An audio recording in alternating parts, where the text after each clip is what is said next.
future is now. Hi, everyone. Welcome to this podcast episode. Happy to have you join me once again. Listen, this time I want to talk about something else from my book, Super Crucial Human, where I want to actually get you to think about, and I'm going to pause between the questions that I'm going to pose to you here, but I want you to think about some of the questions you probably already asked yourself in this post-pandemic reality. But I'd like you to think about them even more deeply, because what we're seeing is at the core of the great reevaluation, or some calling it the great resignation, or let's just call it the great wave of people, deciding to find something better in their lives.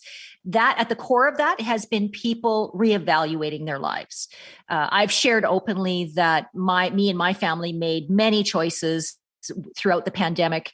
And for me, it was cumulative. So husband had multiple health issues, grandson almost died, business completely altered. I went, as many of you did, went from traveling to not traveling, a combination of events. And I also had my own health challenges during that time as well. This was in early 2020. All of those accelerated my introspection, my evolution, and I would even say my spiritual journey, because I've been asking myself deeply existential questions for over 20 years. It's part of being a coach and a consultant and doing what I do for a living. But all of that got accelerated when the pandemic hit.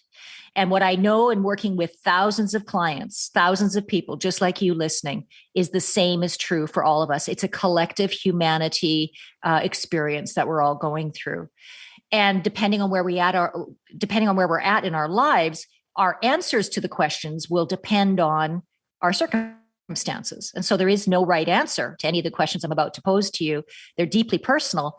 But what's fascinating about it is, even when I remind myself of these questions, because I ask myself these questions every single day, it's like a new answer emerges or a refined answer emerges. So I'm going to ask you some of the questions directly out of my book. This is on page 48 out of my book, Super Crucial Human, which can be found on Amazon and wherever books are sold. And again, just listening and thinking as I go through the questions. All right. So the first question is, what is important to me at this stage in my life? So what is important to me at this stage in my life? Give you a few seconds to integrate that into yourself. And then I'm going to answer you from my vantage point. So for me, what's most important to me at this stage of my life is my health. Secondary to that is the health of my family. And then from there, it's to live with presence in both my life and in my work. And as a Zoomer / Gen X cusper, I used to be go, work, to the detriment of my own health, but also to those that I love. And so what's most important to me now is choosing my life and my health and my quality of life, and then bringing the value of that to my work. Let's go to the next question. What are my priorities? Now, this is a tricky question, because as a coach, and by the way, when I coach people and ask them these questions, a lot of times they'll say what their priorities are, but then I'll ask them questions about how they're living their life, and how they're living their life is not matched up to those priorities. So we could say, for example, and I'm guilty of this, I could say my priority is my family, and then I'm not taking any downtime. Or I'm not, my daughter invites me to go for lunch and I'm too busy, So it's like, what are your priorities, and are your actions lined up with those priorities? So I can tell you today, my priorities, similar to what's most important to me, but my priorities are that every day I resource myself. Whether that's through my morning meditations, which are my Bible. I have to have my morning meditations. Whether that's I have to move my body somehow, some way every day. So whether that's a 10-minute stretching session, maybe it's a full-on yoga class, maybe it's a walk out in nature. Those are my priorities. And I have to honor those, because my own health and well-being allows me to be my best in my life and in my work. Other priorities is my partner, my spouse, setting time aside always to be present, to enjoy, to engage, to dialogue, to make that time rather than get caught up in all the things that life has us do. errands, grocery shopping, all those things. And then my other priority is to make sure I'm super present for my family, my daughter, my grandkids, and making sure I spend time with them. And by the way, our priorities come out of our life experiences. And so for me, I first had the lesson that life is too short in my early 20s when my dad died. My dad died, he was the age of 43, I was 20. So at 20 years of age, I got that life is too short. Anything can happen in a millisecond. Make every moment count. But that doesn't mean that because I had that experience, I lived that. I am living it now. And that's part of that. What's most important to me? What are my priorities? So I pause for you to ask yourself, what are your priorities? Okay. The next question, which is in alignment with the first two questions, is what do I value? Now, again, tricky question, because what you value, if you're not really valuing it, then you're not going to actually be honoring it. So what do I value? Well, I can tell you, I value truth. The people that I have surrounding me, I want them to be truthful, honest. I value transparency. I value authenticity.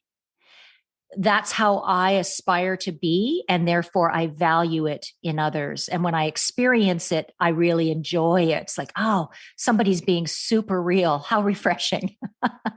Or, wow, okay, that person really is, honoring themselves by taking a vacation. Or that person is really, walking their talk. That's what I value. I also value people who are able to honor themselves, resource themselves, but also be uber generous in their presence and time with others. So because I value those things, when I engage with them, they elevate me, but also they help me to continue to model those very things that I value. The next question, and this one is a good one. Why do I work where I work? Now, I interview and I coach and I consult with a lot of different industries. And one industry that I do a lot of work in is the insurance industry. And I often have leaders say to me, when I ask them, why do you work where you work? 99% say, I never chose insurance. It chose me. In other words, I fell into it. And that's interesting because I would say for baby boomers specifically, that's a common refrain. I don't know. I just ended up there. Versus I would say Gen X, millennials, Gen Zs, Gen Zs, they've been much more, I would say, intentional about why they work where they work.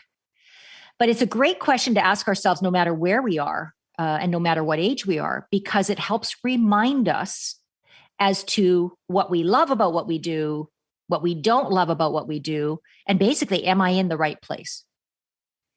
So just the other day, Mark, my producer, and I were working on a virtual in his studio in Deep Cove. And I was saying to him, some of the things about my business and such, and some of the things I enjoy and some of the things that I find challenging. And because he's someone I value and he's always truthful with me, he's like, but you do what you do because you're good at what you do. And when you do it, you know that you're helping, you're adding value, you're doing what you're supposed to be doing. So sometimes when we ask ourselves that question, why do I do what I do? Sometimes you need to ask other people so that you can get that perspective of, oh, right, okay. Especially in those times where we're questioning whether we're on the right path or whether we should still be doing what we do. So that's a great question. Why do I do what I do? How much work is enough work? That's a super question. Again, I would say that for many of us prior to the pandemic, we're just motoring 110 miles an hour, just giving her. And I know for me, I've been to burnout before, by the way. I'm in my 50s now. And in my 30s, I experienced burnout. So I knew the warning signs. I know the warning signs personally. I also know them in the clients that I serve. And I knew that I never wanted to go there again.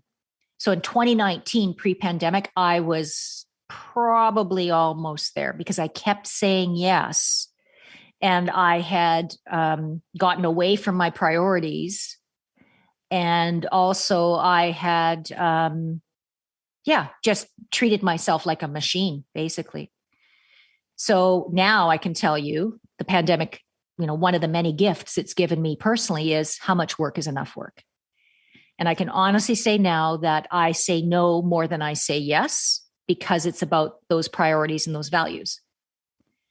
And what's fascinating is the work is always there, as you know, and yet your well-being is not always there if it's all about the work. So how much work is enough work? A few more questions. What is the impact of my work on my family? Great question. In my case, I'm now post-pandemic, as are you. I'm back to traveling.